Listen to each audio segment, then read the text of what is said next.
On the 23rd of April 1993, a man entered Ajax Liquor Store, located at 1409 Jeffco Boulevard in Arnold, Missouri, and shot the 40-year-old shop attendant and owner, Stephen Weltig, in the head.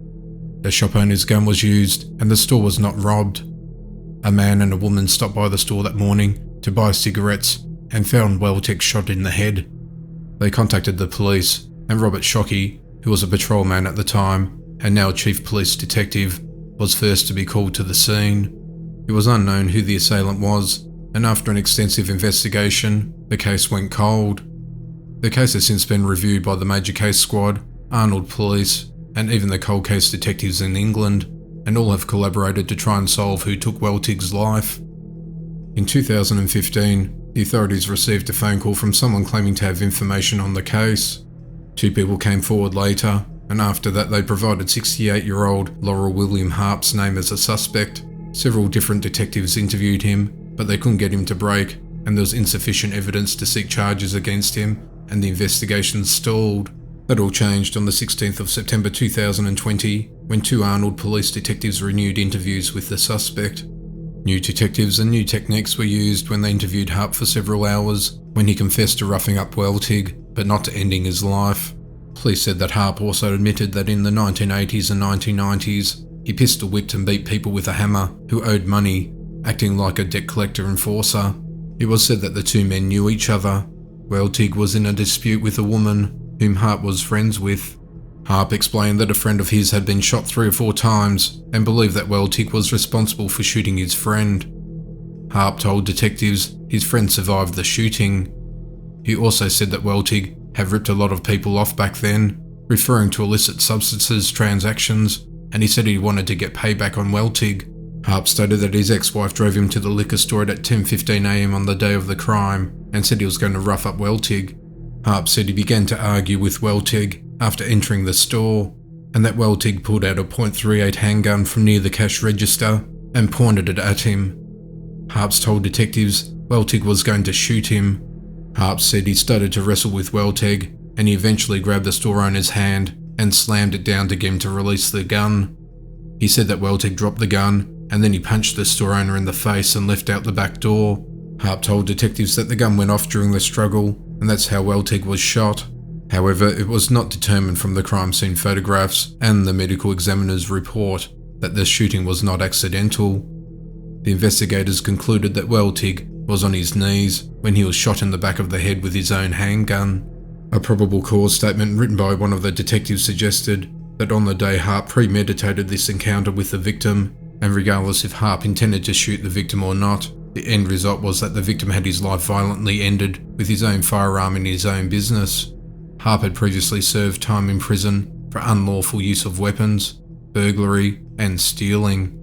At 4:15 p.m. on the 30th of September 2020, Harp was arrested for taking Weltig's life. He was handcuffed by Shockey 27 years later. He was at the Riverview Care Centre nursing home on South Broadway in St. Louis Arnold at the time. Harp is in poor health and is jailed without bond pending court hearings. While the news does not bring back Weltig or remove the heartache, it brings some sense of closure, Shockey said. It's just good to finally put this to bed, and the family have closure over this, he said. It also gives closure to the police department. They've got lots of employees, present and past, that have worked on it. It's been a huge team effort, and they've done a great job. Unfortunately, Weltig's mother passed away earlier this year. She desperately wanted to know who the assailant was. On the 25th of June 2010, 47-year-old Bonnie Woodward was an East Alton, Illinois resident, mother and cancer survivor. She'd worked at the Eunice C. Smith nursing home, located in Alton, for over 27 years. Her shift ended at 3 p.m. when she walked out to a red Chevy Avalanche truck, which was sitting in the nursing home parking lot. She jumped into the truck and wound the windows down. A man was seen in the parking lot by co-workers half an hour prior to Bonnie exiting the building. The person was of Caucasian descent, in his 40s, with brown hair and had grey at the temples. He had been driving a silver or grey 2000 to 2005 Chevy Malibu and was smoking a cigarette. He walked over to Bonnie in her truck and a heated exchange followed, according to a witness. She was then seen entering the car with him and they left together. Bonnie's truck was left abandoned and unlocked, but no personal items were left behind.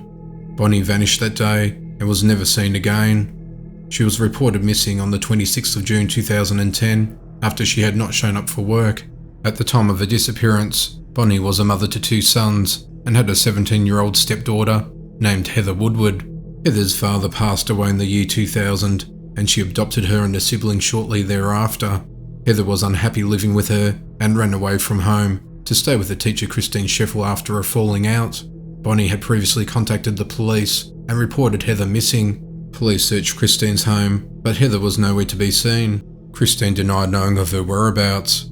On the 3rd of July 2010, Heather let authorities know that she'd been staying with Roger and Monica Carroll, both in their 40s, who were friends with Christine. They'd also known each other at church, and it was Roger's idea to let Heather stay at their house. Investigators then discovered that Roger drove a silver Malibu, which resembled the description of the unknown man seen in the parking lot. A search on Carroll's farm property was conducted with the assistance of cadaver dogs, but no sign of Bonnie was found. It was determined that the fingerprints on Bonnie's truck belonged to Roger. As it turned out, on the 25th of June 2010, Roger was with his 16-year-old son Nathan, returning from a vacation when he drove past Bonnie's workplace. His son said he spotted her car in the parking lot, suggesting that she was working there that day. Hours later, Roger went back to Bonnie's workplace without his son, knowing that Bonnie would be off at 3 p.m. When he approached Bonnie in her truck, he told her he had her missing daughter at his house. This is what caused the heated argument before Bonnie disappeared. Then, using her as bait, Roger took her to his house and shot Bonnie, ending her life. He did this because he considered her to be a bad person. His son said he heard 8 to 9 gunshots fired on their property, then watched his father drag Bonnie's body across the yard. Nathan said his father forced him to start a fire, to burn her body, and destroy her phone with a hammer and toss it into the fire. Unfortunately, at the time, there was insufficient evidence to charge Roger for the offence, and after considerable investigation, the case went cold. After a family disagreement in 2018, where Roger assaulted his wife, his son Nathan contacted the authorities and explained what happened to Bonnie. Nathan was given immunity to divulge information about the case. He told the investigators that his father made him mow over the grass where Bonnie's body remained and forced him to shovel and disperse the ashes.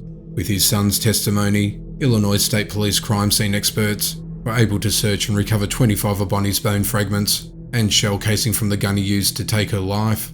Roger Carroll was charged with taking Bonnie's life on the 12th of April 2018. On the 1st of October 2020, he was sentenced to 65 years in jail with no possibility of parole.